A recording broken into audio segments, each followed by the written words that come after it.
Episode की starting में हम देखते हैं विंड हाशिरा और सरपेंट हाशिरा एक डीमन का पीछा कर रहे थे जो कि विलेज में से कुछ लोगों को उठाकर ले आया था। जिसके बाद वो डीमन एक कासल में चला जाता है। सभी उसके पीछे जाते हैं। कासल के अंदर हाशिरा पर कुछ डीमंस अटैक कर देते हैं, लेकिन ये छोटे मोटे डीमन हाशिरा का क्या ही बिगाड़ पाते। वो दोनों हाशिरा सभी डीमंस को मार देते हैं। फिर वहाँ पर और भी डीमंस आ जाते हैं और वो दोनों सभी को मारे जा रहे थे। एक डीमन भागने की भी कोशिश करता है तो वो दोनों उसके पीछे जाते हैं। जिसके बाद वहाँ पर अचानक से इन्फिनिटी कासल समन हो जाता है और उसके अंदर बहुत सारे डीमंस होते हैं। सरपेंट हाशिरा उस वाले डीमन को मारने ही वाला था, लेकिन वो इन्फिनिटी कासल वहाँ से गायब हो जाता है। इन दोनों को कुछ भी समझ नहीं आ रहा था। दूसरी तरफ हम शिनोबो को देखते हैं। तभी कनाओ वहाँ पर एक मिशन कंप्लीट करके आती है। फिर शिनोबू से बताती है नेजुको ने सन को कॉन्कर कर लिया है और मुजान उसके पीछे आ सकता है, तो सभी हाशिरा ने एक मीटिंग रखी है, तो तुम नेजुको का ध्यान रखना। उधर हम तांजीरो को देखते हैं और गोटो उसे बताता है स्वॉर्ड स्मिथ अपने विलेज को शिफ्ट कर रहे हैं क्योंकि डीमंस को उनके विलेज के बारे में पता चल गया था, तो डीमंस उनके विलेज पर दोबारा अटैक ना कर पाए। उधर हम देखते हैं सभी हाशिरा की मीटिंग चल रही होती है। वो डीमंस के बारे में बात कर रहे थे। तभी वहाँ पर अमाने आ जाती है और कहती है मैं यहाँ पर मास्टर कगाया की जगह पर आई हूँ क्योंकि उनकी हालत काफी ज्यादा खराब हो चुकी है। सभी हाशिरा ये सुनकर काफी दुखी हो जाते हैं। स्टोन हाशिरा उनके लिए प्रे भी करते हैं। फिर वो कहती हैं हमारे बीच एक ऐसा डीमन है जिसने सन को कॉन्कर कर लिया है, तो मुजान किबुत्सुजी उसके पीछे जरूर आएगा। कानरोजी और टोकिटो, जब तुम्हारी लड़ाई अपर रैंक डीमन से हो रही थी तो तुम्हारे ऊपर कुछ निशान देखे गए थे, क्या तुम हमें उनके बारे में कुछ बता सकती हो? ये सुनकर मित्सुरी और मुइचिरो थोड़े शौक हो जाते हैं। फिर अमाने हमें बताती है ये बात सेंगोकू पीरियड की है, जब कुछ स्वॉर्ड्समैन ने मुजान को मार ही दिया था, तो उन सबके पास भी ये डीमन क्रेस्ट के मार्क्स थे। तो हमें समझाओ इन निशान को कैसे हासिल किया जाए। तो मुइचिरो हमें बताता है जब मुझे ये निशान मिला तो मेरा इमोशंस पर कोई कंट्रोल नहीं था और मैं मरने के बहुत करीब था। फिर अमाने कहती है अगर एक बार तुम्हें ये निशान मिल जाए तो तुम पीछे नहीं हट सकते, तुम्हें आगे बढ़ते रहना होगा। जिसके बाद अमाने यहाँ से चली जाती है तो ग्यो भी यहाँ से जाने लगता है। सभी हाशिरा उसे रोकने की कोशिश करते हैं, लेकिन वो किसी का जवाब नहीं देता है। तभी सानेमी को गुस्सा आ जाता है और वो उससे लड़ने के लिए तैयार हो जाता है, लेकिन स्टोन हाशिरा ताली बजाकर सबको अपनी जगह पर रोक देता है। उधर हम देखते हैं जेनित्सु भी अपने मिशन से लौटकर आ चुका था। फिर वो तीनों लड़कियां आती हैं और उसका वेलकम करने लगती हैं। ये देखकर जेनित्सु काफी खुश हो जाता है। तभी नेजुको भी वहाँ पर आ जाती है और वो कहती है स्वागत है तुम्हारा, और ये सुनकर तो जेनित्सु पागल हो जाता है। उसके अंदर से बिजली निकलने लगती है। फिर वो उससे शादी करने के लिए भी कहने लगता है, लेकिन तभी नेजुको कहती है स्वागत है तुम्हारा इनोसुके,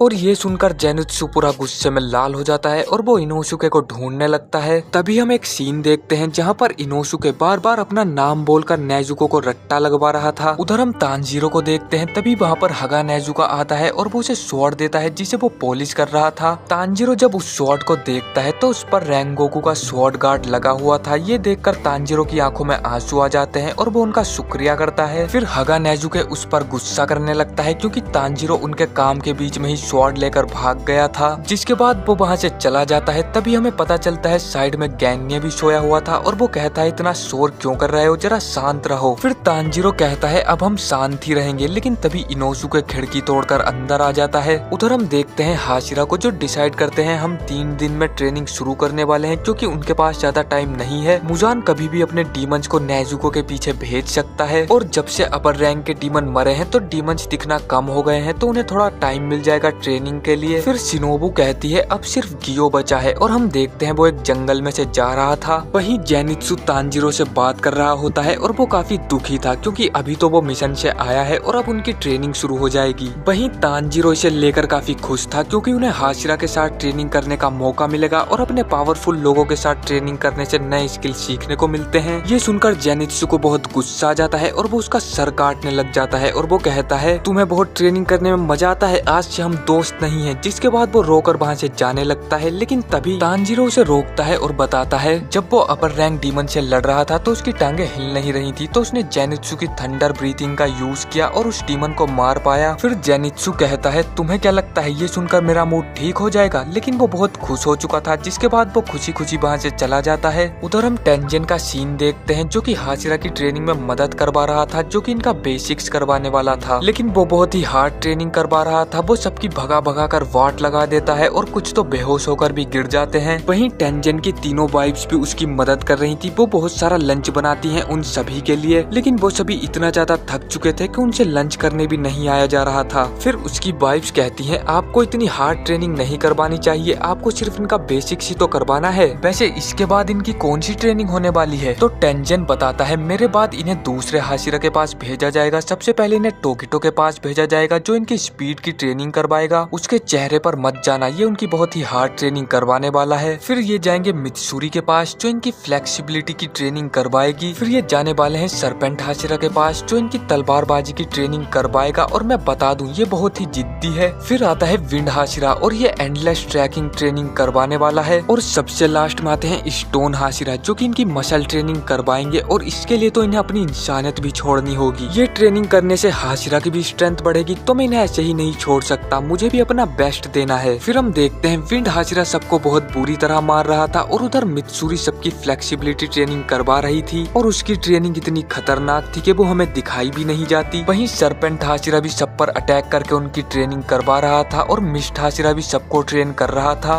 और साथ ही साथ हम स्टोन हाशिरा की ट्रेनिंग को भी देखते हैं। उधर एक क्रो तांजिरो के पास एक लेटर लेकर आता है और तांजिरो को पता चल जाता है गियो ट्रेनिंग में हिस्सा नहीं लेने वाला है। उधर अमाने मास्टर को बता देती है हाशिरा ने ट्रेनिंग शुरू कर दी है और आपके सभी बच्चे आपकी इच्छा को अपनी इच्छा मानकर आगे बढ़ रहे हैं। ये सुनकर कगाया को बहुत अच्छा लगता है। फिर कगाया अमाने को सभी चीजों के लिए शुक्रिया करते हैं और वो शांत हो जाते हैं। उधर हम टमायो को देखते हैं, तभी उसके पास एक क्रो आता है और कहता है तुम्हें रात के समय खिड़कियों को खुला नहीं रखना चाहिए, ये काफी खतरनाक हो सकता है। मैं मास्टर कगाया का मैसेंजर हूँ और मैं यहाँ पर तुम्हें कोई नुकसान पहुँचाने नहीं आया हूँ। फिर वो क्रोस से कहता है हमारे पास एक इंसान है जिसे डीमन बॉडी की काफी अच्छी नॉलेज है, तो तुम उसके साथ मिलकर नेजुको पर रिसर्च करो। तो क्या तुम मुजान को हराने के लिए हमारे साथ काम करोगी? ये सुनकर टमायो कहती है मैं एक डीमन, मुझे डीमन स्लेयर के हेडक्वार्टर्स में बुलाया गया है। हम देखते हैं वो क्रो टमायो को सब कुछ समझाकर वहाँ से चला जाता है। तभी वहाँ पर यूशिरो आता है और वो कहता है उन्हें हमारे हाइड आउट का पता चल चुका है तो अब हमें कहीं और जाना चाहिए। लेकिन टमायो कहती है अब इसकी जरूरत नहीं पड़ेगी, हम यहाँ से जाएंगे तो लेकिन ये आखिरी बार होगा, हम जाएंगे डीमन स्लेयर के हेडक्वार्टर में। दूसरी तरफ हम देखते हैं तांजिरो को मास्टर कगाया का लेटर मिलता है और उस लेटर में लिखा हुआ था तांजिरो अब तुम कैसे हो, मैं बहुत बीमार हो चुका हूँ और मैं हिल भी नहीं सकता, लेकिन मैं चाहता हूँ तुम गियो से मिलो, वो काफी अकेला रहता है और वो हाशिरा ट्रेनिंग में भी हिस्सा नहीं ले रहा है, मुझे उम्मीद है तुम उसे प्यार से समझाओगे। अगली सुबह तांजिरो गियो से मिलने के लिए जाने लगता है, तभी उसे ओई मिलती है और वो उसके खाने के लिए ओनिगिरी पैक करके देती है। जिसके बाद तांजिरो गियो के मेंशन के बाहर पहुंच जाता है और वो चिल्लाने लगता है क्या कोई घर पर है, लेकिन उसके बहुत देर तक चिल्लाने के बाद भी गियो जवाब नहीं देता है तो वो बिना बुलाए ही अंदर चला जाता है और ये गियो को बिल्कुल भी पसंद नहीं आता। फिर तांजिरो गियो को बताता है सभी हाशिरा ट्रेनिंग करवा रहे हैं और वो गियो के साथ ट्रेनिंग करना चाहता है, लेकिन गियो उसे मना कर देता है। तो तांजिरो पूछता है वो किस बात पर इतना गुस्सा है, तो गियो कहता है मैं इसलिए गुस्सा हूँ क्योंकि तुमने अभी तक वाटर ब्रीदिंग को मास्टर नहीं किया, तुम्हें तो अब तक अगला वाटर हाशिरा होना चाहिए था। फिर तांजिरो कहता है वाटर ब्रीदिंग एक बहुत ही बेसिक स्टाइल है तो वो अपनी ब्रीदिंग चेंज भी कर सकता है। फिर गियो कहता है अभी कोई भी वाटर हाशिरा नहीं है तो किसी ना किसी को तो वाटर हाशिरा बनना पड़ेगा। ये सुनकर तांजिरो कंफ्यूज हो जाता है और वो कहता है वाटर हाशिरा तो तुम हो ना, जिस पर गियो कहता है वो वाटर हाशिरा नहीं है और तांजिरो को वहाँ से जाने के लिए कहता है। जिसके बाद तांजिरो गियो के खाने के लिए ओनिगिरी वहीं पर रख देता है। शाम को गियो देखता है तो तांजिरो वहीं पर था और तांजिरो हर जगह गियो का पीछा करने लगता है, नहाते खाते हगते, और वो उससे बार बार ट्रेनिंग के लिए ही पूछ रहा था। फिर गियो सोचने लगता है क्या ये जिंदगी भर ऐसे ही मेरा पीछा करता रहेगा, तो वो उससे छुटकारा पाने के लिए उसे सच बताता है। गियो बताता है उसने फाइनल टेस्ट पास नहीं किया था, गियो के साथ एक साबितो नाम का लड़का था जिसकी फैमिली को भी डीमंस ने मार दिया था। गियो आगे बताता है वो दोनों साथ में ट्रेनिंग करते थे और वो काफी अच्छे दोस्त बन चुके थे, उन्होंने साथ में ही फाइनल एग्जाम दिए थे और उस एग्जाम में सिर्फ एक ही लड़का मारा गया था और वो था साबितो, क्योंकि साबितो वहाँ के सारे डीमंस को मारकर सभी को बचा रहा था और गियो तो पहले डीमन से लड़ते हुए ही घायल हो गया था। जिसके बाद साबितो गियो को सेफ प्लेस पर छोड़कर बाकी बच्चों को बचाने के लिए चला जाता है। एग्जाम के बाद गियो को पता चलता है साबितो एक डीमन के हाथों मारा जा चुका है और वो जिंदा रहने की वजह से पास हो गया है। गियो कहता है उसने तो एक भी डीमन को नहीं मारा था तो वो पास कैसे हो सकता है और वो तो हाशिरा बनने के लायक भी नहीं है, तांजिरो को किसी और हाशिरा से ट्रेनिंग लेनी चाहिए, और ये कहकर वो वहाँ से जाने लगता है। ये सुनकर तांजिरो गियो के लिए बहुत दुखी होता है और वो रेंगोकू के बारे में सोचने लगता है जो कि एक महान इंसान था, लेकिन इन लोगों को बचाने के चक्कर में वो खुद मारा गया। अगर वो जिंदा होता तो शायद वो मुजान को जरूर हरा देता। फिर तांजीरो को इनोसुके की बात याद आती है जब वो कह रहा था रेंगोकू हमारे लिए मरा है तो हम ऐसे ही रो नहीं सकते। फिर तांजीरो गियो से कहता है क्या तुम साबितो के एहसान का बदला ऐसे चुकाओगे। ये सुनकर गियो रुक जाता है और उसे एक बात याद आती है जब साबितो ने उसे एक थप्पड़ मारा था और वो कहता है अगर तुमने फिर कभी मरने की बात की तो हमारी दोस्ती खत्म। तुम्हारी बहन ने अपनी जान दी थी तुम्हें बचाने के लिए, तुम्हें उसके लिए जिंदा रहना होगा। फिर गियो साबितो से माफी मांगता है और उसे तांजीरो की बात समझ आ चुकी थी। वहीं पर तांजीरो सोच रहा था कहीं मैंने कुछ ज्यादा ही तो नहीं बोल दिया। गियो तो अब हिल भी नहीं रहा, मैंने उसके जले पर नमक तो नहीं छिड़क दिया। फिर गियो कहता है वो हाशिरा ट्रेनिंग के लिए तैयार है और तांजीरो उसका मूड ठीक करने के लिए एक ईटिंग कॉन्टेस्ट के लिए कहता है। गियो भी मान जाता है। उधर हम शिनोबू को देखते हैं जो कि काफी गुस्से में थी और खुद को शांत करने की कोशिश कर रही थी। तभी वहाँ पर कनाओ आती है और कहती है मैं विंड हाशिरा की ट्रेनिंग के लिए जा रही हूँ, क्या उसके बाद तुम मुझे ट्रेन करोगी। लेकिन शिनोबू से बताती है वो इस बार हाशिरा ट्रेनिंग में हिस्सा नहीं ले रही है। कनाओ ये सुनकर थोड़ी दुखी हो जाती है। फिर शिनोबू कहती है लगता है अब समय आ चुका है मैं तुम्हें उस डीमन के बारे में बताऊं जिसने मेरी बड़ी बहन को मारा था और उस डीमन को मारने का तरीका भी। उजुई सबकी बढ़िया वाली ट्रेनिंग करवा रहा था और जब तक ये लोग इस ट्रेनिंग को पास नहीं करते ये नेक्स्ट हाशिरा ट्रेनिंग के लिए नहीं जा सकते हैं। तभी हम देखते हैं तांजीरो भी ट्रेनिंग के लिए यहाँ पर आ चुका था। उजुई उसे आते ही ट्रेनिंग पर लगा देता है और तांजीरो भी बड़े मजे से ट्रेनिंग कर रहा था। वहीं उजुई की तीनों वाइफ सबके लिए खाना बना रही थी और वो तांजीरो को देखकर काफी खुश हो जाती हैं। उधर उजुई सबसे कह रहा था अगर किसी ने खाना आधा छोड़ा तो उसे डबल ट्रेनिंग करनी पड़ेगी। जिसके बाद हम देखते हैं रात को दो स्लेयर्स पहरा दे रहे थे। तभी उनमें से एक कहता है आजकल डीमंस दिखना काफी कम हो गए हैं, लगता है सभी डीमंस नेजुको की खोज कर रहे हैं। वो ये सब बोल ही रहा था तभी वो देखता है उसका साथी कहीं पर गायब हो चुका है और वो काफी ज्यादा डर जाता है। लेकिन हमें पता चलता है वो सिर्फ उसके साथ मजाक कर रहा था। तभी उन दोनों को गली में से कुछ आवाज आती है लेकिन वो उस पर ध्यान नहीं देते और आगे चले जाते हैं। लेकिन हम गली में देखते हैं वहाँ पर एक डीमन की आंख होती है जिस पर अपर 4 लिखा हुआ था और वो आंख उन दोनों का पीछा करने लगती है। अगली सुबह हम देखते हैं सभी लोग ट्रेनिंग में लग चुके थे। उजुई कहता है आज की आखिरी ट्रेनिंग होने वाली है, सबको उस पहाड़ पर से चढ़कर वापस आना है और जो लेट आएगा उसको खाना नहीं मिलेगा। तभी उजुई की तीनों वाइफ तांजीरो को बताती हैं ये बाहर से जितने कठोर दिखते हैं अंदर से उतने ही नर्म हैं। जब तक सभी स्लेयर्स वापस नहीं आ जाते ये खुद भी डिनर नहीं करते हैं। कल तो एक स्लेयर को आने में देर हो गई थी तो ये खुद ही पहाड़ पर चले गए उसको लाने के लिए। जिसके बाद तांजीरो भी पहाड़ पर चढ़ने लगता है और वो सोच रहा था सभी हाशिरा अंदर से कितने अच्छे होते हैं और वो गियो के साथ हुए अपने ईटिंग कॉन्टेस्ट को याद करने लगता है जहाँ तांजीरो ने शर्त रखी थी अगर तांजीरो उससे ज्यादा खाना खाएगा तो गियो को हाशिरा ट्रेनिंग में हिस्सा लेना पड़ेगा। और गियो भी तांजीरो को जिताने के लिए जानबूझकर कम खाना खाता है। फिर हम सानेमी और ओबेनाई को देखते हैं। ओबेनाई कहता है हम इन स्लेयर्स को ट्रेन तो कर रहे हैं लेकिन मुझे नहीं लगता ये अपर रैंक के साथ लड़ाई में कुछ काम आने वाले हैं। जिसके बाद वो डीमन कैसल के बारे में बातें करने लगते हैं। ओबेनाई को लगता है वो डीमंस का कोई हाइड आउट है जिसके बारे में उन्हें नहीं पता है। सानेमी कहता है वो दोबारा उस जंगल में कई बार जा चुका है लेकिन उसे कुछ भी नहीं मिला। फिर ओबेनाई कहता है हाशिरा ट्रेनिंग की वजह से मेरा ध्यान भटकता रहता है लेकिन मैं सिर्फ आने वाले खतरे के बारे में ही सोचता रहता हूँ। जिसके बाद ये दोनों आपस में फाइट करने की बातें करते हैं जिससे इनकी भी ट्रेनिंग हो जाए। अगली सुबह हम देखते हैं उजुई सबको बताता है आज वो स्पेशल ट्रेनिंग करने वाले हैं। जिसके बाद वो सबको पहाड़ पर लेकर चला जाता है। फिर उजुई कहता है आज हम अंधेरे में ट्रेनिंग करेंगे क्योंकि डीमन सिर्फ रात को ही आते हैं। मैं तुम्हारे लिए एक डीमन हूँ, तुम सबको मुझसे बचना है और तांजीरो को सबको बचाते हुए मुझे हराना है। जिसके बाद उजुई उन सबको एक एक करके मारने लगता है और उन्हें तो उजुई दिख भी नहीं रहा था, यहाँ तक कि तांजीरो भी उसे स्मेल नहीं कर पा रहा था। जिसके बाद उजुई खुद ही उनके सामने आ जाता है। तभी एक स्लेयर कहता है ये तो नामुमकिन है, हम एक हाशिरा को नहीं हरा सकते हैं। फिर उजुई कहता है क्या तुम एक डीमन से भी यही कहोगे। जिसके बाद वो उसे भी मार देता है। जिसके बाद तांजीरो सबको एक जगह पर रहने के लिए कहता है और उजुई उस पर अटैक करने लगता है। तांजीरो सोच रहा था एक हाथ होने के बावजूद भी ये कितने पावरफुल हैं और उजुई भी ये देखकर खुश था कि तांजीरो पहले से ज्यादा स्ट्रोंग हो चुका है। तांजीरो को लड़ता हुआ देखकर बाकी स्लेयर्स भी उजुई पर अटैक कर देते हैं और वो सब मिलकर उजुई को घेर लेते हैं। ट्रेनिंग के बाद उजुई सब पर गुस्सा करता है और वो कहता है तुम एक रिटायर हाशिरा से भी नहीं जीत पाए। तो सभी स्लेयर कहते हैं हमें पूरा यकीन है तांजीरो और हाशिरा मिलकर मुजान को जरूर मार देंगे और इस काम में वो सब भी उनकी मदद करेंगे चाहे वो थोड़ी सी मदद ही क्यों ना कर पाए और इसके लिए वो काफी कड़ी मेहनत भी करेंगे। ये सुनकर उजुई खुश हो जाता है। जिसके कुछ दिन बाद हम देखते हैं तांजीरो ने ट्रेनिंग पास कर ली थी और वो सबको गुड बाय बोलकर वहाँ से चला जाता है। फिर हम देखते हैं तांजीरो अपने कौवे का पीछा करते हुए मुइचिरो के मेंशन पर पहुँच जाता है और तांजीरो वहाँ पहुँचकर देखता है मुइचिरो एक स्लेयर से फाइट कर रहा था और वो कहता है अगर तुम इसी तरह लड़ते रहे तो डीमंस तुम्हें खा जाएंगे। जिसके बाद वो स्लेयर को बड़े ही आराम से हरा देता है और कहता है सोचो अगर ये रियल फाइट होती तो तुम 3 बार मर चुके होते। तांजीरो मुइचिरो के मेंशन पर पहुंच जाता है जहां वो सभी स्लेयर्स की ट्रेनिंग करवा रहा था और मुइचिरो तांजीरो को देखकर बहुत खुश हो जाता है। जिसके बाद हम मुइचिरो के कौवे को देखते हैं जो सभी को ताना मार रहा था तुम सब यूजलेस हो, तुम्हें तो डीमंस को खा जाना चाहिए था। उसे देखकर तांजीरो कहता है ये तो मुइचिरो का क्रो है, ये सबको ऐसे ही परेशान करता है। तभी वहाँ पर मुइचिरो आता है और वो तांजीरो से कहता है तुम जरा 1 मिनट के लिए मेरे साथ आओ। जिसके बाद वो तांजीरो को एक झोपड़ी में लेकर जाता है जहाँ पर कानामोरी होता है जो कि तलवारें बनाता है। फिर तांजीरो उससे पूछता है तुम यहाँ पर क्या कर रहे हो, तो मुइचिरो बताता है इन्हें मैंने बुलाया है और वो तांजीरो को एक स्वॉर्ड पकड़ने के लिए देता है। जिसके बाद तांजीरो उस तलवार को पकड़कर खड़ा हो जाता है और मुइचिरो उसकी तरफ एक पेपर प्लेन फेंक कर मारता है और वो पेपर प्लेन बीच में से कट जाता है। तांजीरो ये देखकर काफी शॉक हो जाता है और वो कहता है इस तलवार की धार तो काफी तेज है। तो मुइचिरो कहता है इसीलिए तो मैंने इन्हें यहाँ पर बुलाया है, मैं चाहता हूँ आने वाले युद्ध के लिए हमारी तलवारें एकदम तैयार रहें। जब मैंने मास्टर को इसके बारे में बताया तो उन्होंने कहा जो तुम्हें करना है वो करो और उन्होंने मुझे इस काम के लिए एक जगह भी दी। काश वो इतना ध्यान अपनी सेहत पर भी लगाते, वो हमारे बारे में ही सोचते रहते हैं। जिसके बाद सभी लोग ट्रेनिंग करने लगते हैं लेकिन स्लेयर्स ठीक से ट्रेनिंग नहीं कर पा रहे थे तो मुइचिरो उन्हें थोड़ा डांट कर वहाँ से चला जाता है। फिर वो सभी स्लेयर्स तांजीरो से कहते हैं क्या तुम उन्हें ट्रेनिंग थोड़ी आसान करने के लिए बोल सकते हो, अगर ऐसे ही चलता रहा तो हम डीमन से लड़ने से पहले ही निमट लेंगे। लेकिन तांजीरो कहता है मुझे लगता है यह सबसे कठिन तो टोकिटो के लिए है, वह पूरा टाइम अकेले ही हमारी ट्रेनिंग करवाते हैं। फिर शाम के टाइम सभी लोग अपने हाथ मुंह धो रहे थे और मुइचिरो कहीं पर जा रहा था तो स्लेयर्स तांजीरो को बताते हैं वो शाम के टाइम हमेशा कहीं पर चले जाते हैं। फिर हम रात में एक गली में देखते हैं और वहाँ पर हजारों अपर 4 की आंखें घूम रही थी, जैसी एक आंख हमने पिछले एपिसोड में भी देखी थी और वो मुइचिरो का पीछा करने लगती है।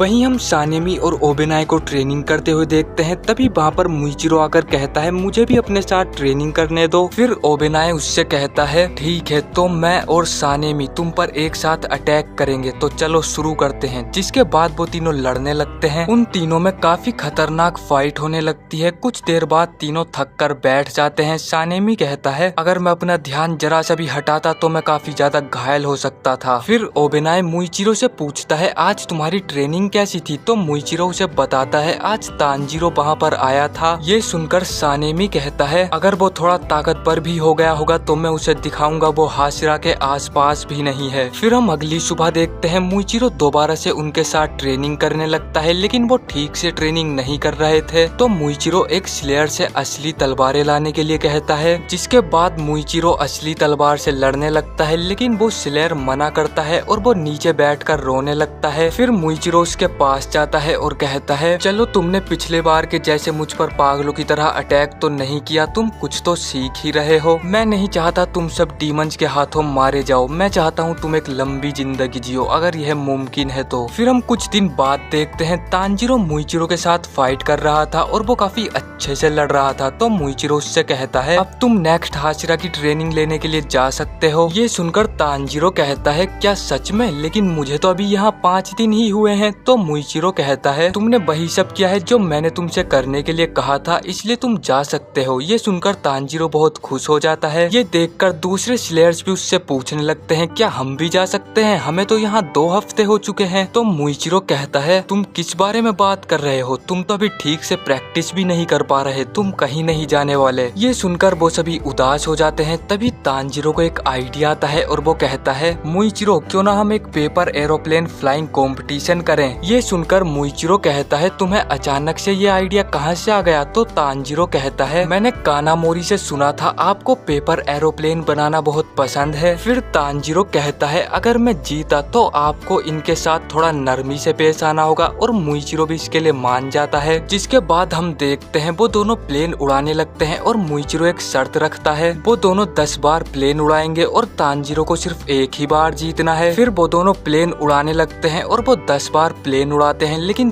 तांजीरो उसमें से एक भी बार नहीं जीतता। फिर मुइचिरो कहता है मैंने तुम्हें बोला था तुम मुझसे नहीं जीत पाओगे। तभी उनमें से एक स्लेयर कहता है हाशिरा क्या मैं भी ये कॉम्पिटिशन ज्वाइन कर सकता हूँ, मैं प्लेन उड़ाने में बहुत ही अच्छा हूँ। जिसके बाद बाकी सभी स्लेयर्स भी कॉम्पिटिशन ज्वाइन करने के लिए बोलने लगते हैं। जिसके बाद सभी स्लेयर्स अपना पेपर प्लेन बनाने लगते हैं। तांजीरो भी अपना नया पेपर प्लेन बनाता है लेकिन मुइचिरो का कौवा उसका पेपर प्लेन खा जाता है। फिर हम देखते हैं सभी अपना अपना प्लेन लेकर खड़े हुए थे और वो सभी एक साथ हवा में उड़ा देते हैं और वो काफी खुश लग रहे थे। जिसके बाद हम देखते हैं मुइचिरो और तांजीरो एक जगह पर बैठे हुए थे। तांजीरो कहता है तो ये सच है मुजान का टारगेट नेजुको है क्योंकि उसने सन पर जीत हासिल कर ली है। आजकल हमें काफी कम डीमंस देखने के लिए मिलते हैं। फिर मुइचिरो कहता है चलो इसका भी एक फायदा हुआ, हमें ट्रेनिंग के लिए टाइम मिल गया। फिर तांजीरो कहता है मुझे नेजुको की काफी चिंता है लेकिन मैं उसे मिशन पर भी लेकर नहीं जा सकता, ये उसके लिए काफी खतरनाक हो सकता है। लेकिन मैं बहुत कड़ी मेहनत करूंगा और नेजुको से बाद में मिलने जाऊंगा। फिर मुइचिरो कहता है हम दूसरों के साथ मिलकर मुजान को जरूर हराएंगे। तांजीरो जाता है मित्सुरी के पास ट्रेनिंग के लिए और मित्सुरी उसे देखकर बहुत खुश हो जाती है। फिर मित्सुरी तांजीरो से खाने के बारे में बातें करने लगती है लेकिन तांजीरो ने तो उनका नाम भी नहीं सुना था। फिर मित्सुरी तांजीरो को एक पैनकेक खाने के लिए देती है और तांजीरो को वो बहुत ही ज्यादा पसंद आता है। जिसके बाद मित्सुरी सभी को अजीब से कपड़े पहनाकर फ्लेक्सिबिलिटी की ट्रेनिंग करवाने लगती है। तांजीरो भी बड़े मजे से ट्रेनिंग कर रहा था लेकिन तभी मित्सुरी एक स्लेयर को पकड़कर उसकी टांगे बीच से फैला देती है। तांजीरो ये देखकर बहुत ज्यादा डरने लगता है और फिर तांजीरो के साथ भी मित्सुरी यही करती है। जिसके बाद तांजीरो जाता है ओबेनाई के पास ट्रेनिंग के लिए और ओबेनाई उससे बहुत गुस्सा था क्योंकि मित्सुरी ने उसे एक लेटर भेजा था और उस लेटर में लिखा था ओबेनाई तुम कैसे हो, मैंने तांजीरो के साथ ट्रेनिंग की, वो बहुत ही अच्छा लड़का है और हमने काफी ज्यादा मजे भी किए। इसलिए ओबेनाई तांजीरो से बहुत ज्यादा गुस्सा हो जाता है और वो कहता है चलो मैंने तुम्हारे लिए एक स्पेशल ट्रेनिंग रखी है। जिसके बाद ओबेनाई तांजीरो को एक कमरे में लेकर जाता है जहाँ पर बहुत सारे स्लेयर टंगे हुए थे। फिर ओबेनाई कहता है तुम्हें इन सबको चोट पहुँचाए बिना अपनी तलवार घुमानी है जिससे तुम्हारे स्किल्स बढ़ेंगे। फिर तांजीरो से पूछता है आपने इन लोगों को बांध क्यों रखा है, क्या इन्होंने कोई क्राइम किया है। फिर ओबेनाई कहता है इन्होंने क्राइम किया है कमजोर करने का, मुझे गुस्सा दिलाने का और मेरा टाइम वेस्ट करने का। फिर ओबेनाई उसे बताता है तुम्हें इन स्लेयर्स के बीच में लगी घंटी को अपनी तलवार से बजाना है और वो उसे ऐसा ही करने के लिए बोलता है। जिसके बाद तांजीरो बिल्कुल ऐसा ही करता है लेकिन वो बहुत धीरे धीरे तलवार चला रहा था ताकि स्लेयर्स को चोट न लग जाए। तो ओबेनाई कहता है ये तुम क्या कर रहे हो, क्या यहाँ कोई मजाक चल रहा है। फिर ओबेनाई उसके सामने जाकर खड़ा हो जाता है और तांजीरो से खुद को मारने के लिए कहता है। जिसके बाद तांजीरो अपनी तलवार घुमाता है लेकिन वो ये सोचकर रुक जाता है कि तलवार किसी को लग ना जाए और ओबेनाई उसे मार देता है। फिर तांजीरो उस पर दोबारा से अटैक करने की कोशिश करता है लेकिन वो सही से अटैक नहीं कर पा रहा था और ओबेनाई उसे बढ़िया से कूट देता है। और हम देखते हैं ओबेनाई तो अपनी स्वॉर्ड को एकदम सांप की तरह यूज कर रहा था। कुछ देर बाद हम देखते हैं ओबेनाई वहाँ से चला जाता है लेकिन तांजीरो फिर भी ट्रेनिंग कर रहा था। तो स्लेयर्स उससे पूछते हैं तुम अब ट्रेनिंग क्यों कर रहे हो, हाशिरा तो चले गए हैं। तो तांजीरो कहता है क्योंकि मैं तुम लोगों को चोट नहीं पहुंचाना चाहता। और ये सुनकर बाकी सब भी उसके साथ ट्रेनिंग करने लगते हैं। फिर हम देखते हैं वो सभी नहाने जाते हैं और वो सभी नहाने से काफी डर रहे थे क्योंकि उन सभी के काफी सारी चोटें लगी हुई थी और गर्म पानी से उन्हें काफी दर्द होने वाला है। अगले दिन तांजीरो फिर से ट्रेनिंग करता है और ओबेनाई उसे फिर से कूट देता है और 3 दिनों तक ऐसे ही चलता रहता है। जिसके अगले दिन तांजीरो सोचता है मुझे सब चीजों को इग्नोर कर देना चाहिए और सिर्फ ओबेनाई पर ही फोकस करना चाहिए। फिर तांजीरो ऐसा सोचता है जैसे कि वो एक जंगल में है और ओबेनाई पर अटैक करने लगता है। और हम देखते हैं तांजीरो ओबेनाई का थोड़ा सा कपड़ा फाड़ देता है।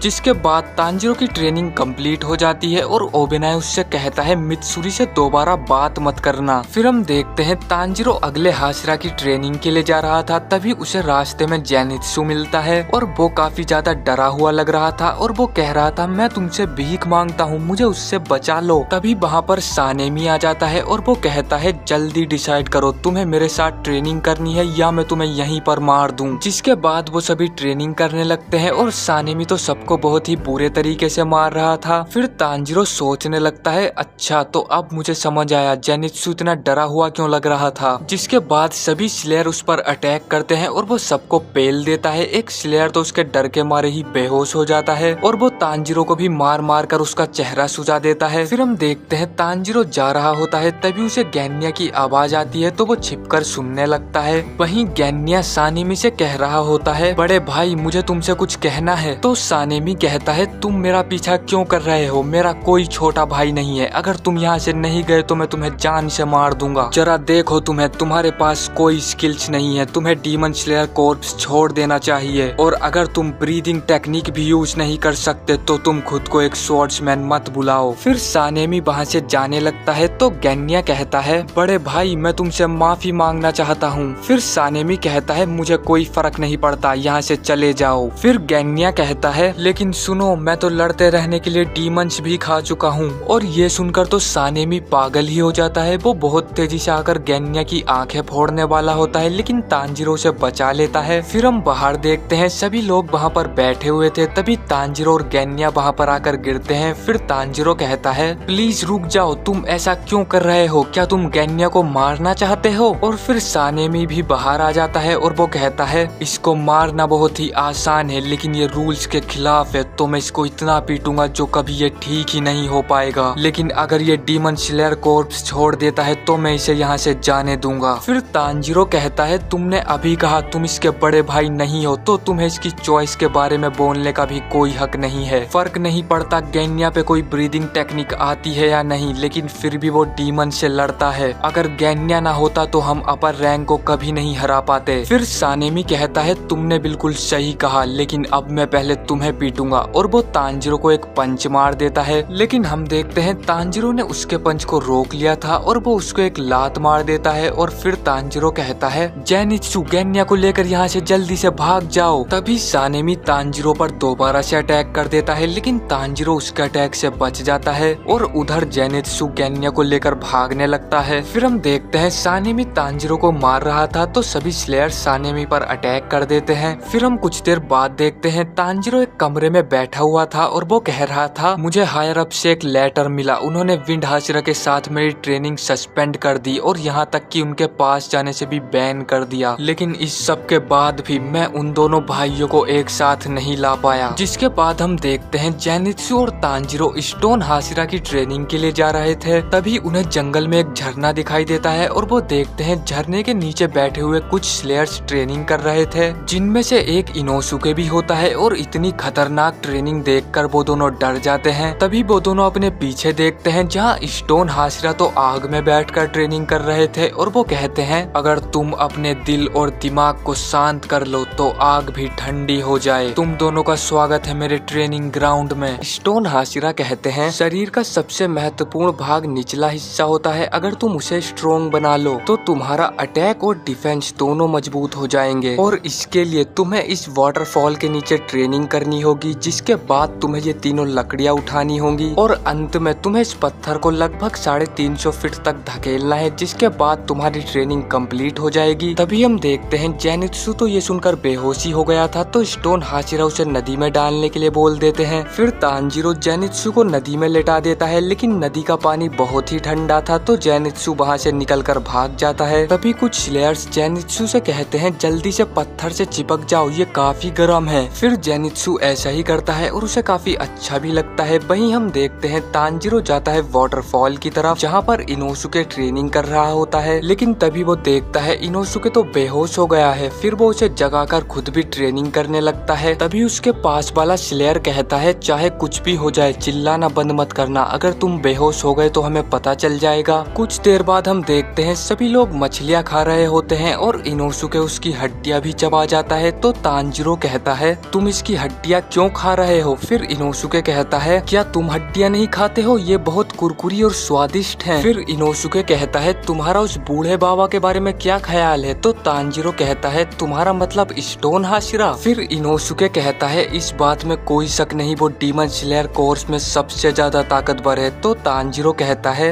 उनकी सेंट भी बाकी सभी हाशिराओं से काफी ज्यादा अलग है। तभी जेनित्सु कहता है, मुझे नहीं लगता वो बुढ़ा कोई पत्थर वत्थर भी हिला सकता है, वो बस हम नौजवानों को परेशान कर रहा है। तो तांजीरो कहता है, ऐसी बात नहीं है, वो इससे भी बड़ा पत्थर खिसका सकते हैं। फिर जेनित्सु कहता है, तांजीरो तुम जो भी सुनते हो उस पर यकीन कर लेते हो। लेकिन तभी जेनित्सु देखता है स्टोन हाशिरा उनके पीछे से एक बहुत बड़ा पत्थर लेकर जा रहे थे। जिसके बाद वो सभी ट्रेनिंग करने लगते हैं। तांजीरो वाटरफॉल और लकड़ी वाली ट्रेनिंग पूरी कर लेता है और अब सिर्फ पत्थर वाली ट्रेनिंग ही बची थी। उधर हम देखते हैं वो अपर 4 वाली आंखें सभी डीमन स्लेयर का पीछा कर रही थी और उन्हें नाकी में कंट्रोल कर रही थी। फिर वो कहती है, मैंने 60% डीमन स्लेयर्स पर नजर रखी हुई है, लेकिन मैं अभी तक उस लड़की को नहीं ढूंढ पाई हूँ। तभी हम मुजान को देखते हैं और वो कहता है, नाकी में तुम पहले से बहुत ज्यादा पावरफुल हो चुकी हो, ये एक अच्छी बात है। जिसके बाद नाकी में 2 डीमन स्लेयर्स को और ढूंढ लेती है और वो दोनों के पीछे एक एक आंख को लगा देती है। वहीं हम तांजीरो को देखते हैं जो कि उस पत्थर को धकेलने की पूरी कोशिश कर रहा था, लेकिन वो उसे हिला भी नहीं पाता है। और तभी वो देखता है कुछ डीमन स्लेयर्स वहाँ से जा रहे थे क्योंकि वो ट्रेनिंग कंप्लीट नहीं कर पाए थे। फिर तांजीरो कहता है, मैं तुम पर भरोसा करता हूँ, हम साथ मिलकर मुजान को जरूर हरा देंगे। जिसके बाद वो सभी वहाँ से चले जाते हैं और तांजीरो अपनी ट्रेनिंग में लग जाता है। कुछ देर बाद हम देखते हैं तांजीरो सभी के लिए खाना बनाता है और उन्हें वो खाना बहुत पसंद आता है। उन सभी को अपने माँ के हाथ के खाने की याद आ जाती है। फिर हम 6 दिन बाद देखते हैं तांजीरो अभी भी उस पत्थर को नहीं धकेल पाया था और वो थक कर बैठ जाता है। तभी वहाँ पर गैन्या आ जाता है तो तांजीरो उससे कहता है, क्या तुम ठीक हो? जो कुछ भी हुआ मैं उसके बाद तुमसे मिल नहीं पाया। फिर गैन्या कहता है, जो कुछ भी हुआ उसके बाद से मुझे अपने बड़े भाई से दूर रहने के लिए कहा गया है और वैसे ये तुम्हारा मार्ग ये कुछ ज्यादा ही डार्क लग रहा है। फिर तांजीरो कहता है, अच्छा ये सच में डार्क हो गया, मुझे सुनकर अच्छा लगा। फिर गैन्या कहता है, क्या तुम ये पत्थर वाली ट्रेनिंग कर रहे हो? तो तांजीरो कहता है, कर तो रहा हूँ, लेकिन मैं तो अभी इसे हिला भी नहीं पाया, क्या तुम इसे हिला सकते हो? फिर गैन्या कहता है, मैं तो इसे हिला सकता हूँ। तो तांजीरो ये सुनकर चौंक जाता है। फिर गैन्या कहता है, क्या तुमने अभी तक रिपीटेटिव मोशन वाली टेक्निक यूज नहीं की? तांजीरो को ये सुनकर कुछ भी समझ नहीं आता तो गैन्या कहता है, इसका मतलब तुमने यूज नहीं की। स्टोन हाशिरा भी इसे सिखाने में कुछ अच्छे नहीं है, तो तुम्हें उन्हें देखकर खुद से ही सीखना होगा। तुम्हें अपना कंसंट्रेशन बढ़ाने के लिए एक ऐसी चीज करनी होगी जो पहले ही हो चुकी है। इसके लिए मैं चिल्लाता हूँ नैनबुत्सु। फिर तांजीरो कहता है, स्टोन हाशिरा भी कुछ नामू नामू चिल्लाते हैं। फिर गैन्या वहाँ से चला जाता है और तांजीरो अपनी ट्रेनिंग में लग जाता है और वो वही मेथड यूज करता है। इस बार वो थोड़ा सा पत्थर खिसका देता है, लेकिन ज्यादा कुछ फायदा नहीं होता है। तभी 2 स्लेयर्स उसे डिनर बनाने के लिए बुलाते हैं। फिर तांजीरो डिनर बनाने के लिए चला जाता है। इसमें गैन्या भी उसकी मदद करता है। जिसके बाद तांजीरो रात में दोबारा से ट्रेनिंग करने चला जाता है और वो सोचने लगता है, मेरा रिपीटेटिव मोशन क्या हो सकता है। फिर वो अपनी फैमिली और रेंगोकू को याद करता है और उस पत्थर को धकेलने लगता है। तभी हम देखते हैं जेनित्सु और इनोसुके भी वहाँ पर आ जाते हैं। इनोसुके कह रहा था, मैं इसे खुद को नहीं हराने दूंगा। तांजीरो को ट्रेनिंग करते करते सुबह हो जाती है और हम देखते हैं उसका मार्क चमकने लगता है और वो उस पत्थर को धकेल देता है। फिर जेनित्सु कहता है, तुमने कर दिखाया तांजीरो, तुम एक मॉन्स्टर हो। और इनोसुके कहता है, तुमने मुझे हरा ही दिया। और इनोसुके भी उसे देखकर जोर जोर से टेम्पुरा चिल्लाने लगता है और उस बोल्डर को धकेलने लगता है। और अब सिर्फ जेनित्सु ही बाकी रह गया था। तभी उसकी चिड़िया उसके पास एक लेटर लेकर आती है। वहीं तांजीरो उस बोल्डर को 100 मीटर तक धकेल देता है और वो प्यास के मारे जमीन पर गिर जाता है। तभी गियोमी वहाँ पर आकर तांजीरो के मुंह पर पानी डालता है और उससे कहता है, तुमने स्वॉर्ड स्मिथ विलेज में अपनी बहन की जगह लोगों की जान को अधिक महत्वपूर्ण समझा, तुम एक महान तलवारबाज बनोगे। फिर तांजीरो कहता है, आप गलत हैं, वो फैसला तो नेजुको ने लिया था, मैं तो उस टाइम कुछ सोच ही नहीं पा रहा था। जिसके बाद तांजीरो गियोमी का शुक्रिया करता है और गियोमी कहता है, उसे फर्क नहीं पड़ता चाहे तांजीरो के बारे में कोई कुछ भी बोले, वो तांजीरो की रेस्पेक्ट करता है। तांजीरो को कुछ भी समझ नहीं आ रहा था तो गियोमी उसे पास्ट की कहानी सुनाने लगता है, जब गियोमी एक मंदिर में अनाथ बच्चों की देखभाल किया करता था और वो मांग कर उनके लिए खाना भी लाया करता था। फिर हम देखते हैं जब सभी खाना खा रहे थे तो एक बच्ची सायो अपनी फिश गियोमी को देने लगती है, क्योंकि वो कम खाने की वजह से काफी पतला हो चुका था। लेकिन गियोमी कहता है वो भूख सहन कर सकता है तो ये फिश उसे ही खानी चाहिए। जिसके कुछ दिन बाद हम देखते हैं एक बच्चा देर रात तक वापस नहीं आया था और उसे एक डीमन मिल जाता है। तो वो बच्चा अपनी जान बचाने के लिए डीमन से कहता है, वहाँ टेम्पल में गियोमी और 8 बच्चे हैं तो तुम उन्हें खा लो। जिसके बाद वो बच्चा विस्टेरिया फूल की सभी अगरबत्तियों को बुझा देता है और उस डीमन को टेम्पल के अंदर ले आता है। जिसके बाद वो डीमन 4 बच्चों को मार देता है और तभी गियोमी की आंख खुल जाती है और वो बाकी 4 बच्चों को बचाने की कोशिश करने लगता है। लेकिन उनमें से 3 बच्चे गियोमी की बात नहीं सुनते हैं और वो वहाँ से भागने की कोशिश करने लगते हैं। तो डीमन डीमन उन्हें भी मार देता है। फिर गियोमी तांजीरो से कहता है उस समय मैं बहुत दुबला पतला था और मुझे दिखाई भी नहीं देता था, तो उन बच्चों को लगा मैं उन्हें नहीं बचा पाऊंगा। और तांजीरो को अब पता चलता है कि गियोमी अंधा है, लेकिन वहाँ पर एक लड़की थी जो अभी भी गियोमी के पीछे छिपी हुई थी और गियोमी हर कीमत पर उसे बचाना चाहता था। जिसके बाद गियोमी उस डीमन पर अटैक कर देता है और उसके दोनों हाथ पकड़कर उखाड़ देता है और वो डीमन के मुंह पर जोर जोर से मारने लगता है। अगर उस दिन डीमन गियोमी पर अटैक नहीं करता तो गियोमी को कभी पता ही नहीं चलता कि वो कितना स्ट्रोंग है, और सुबह होने तक गियोमी उसके सर पर बार बार मारता रहता है। फिर सुबह होने पर सभी गांव के लोग वहां पर आते हैं तो वो बच्ची गांव वालों से कहती है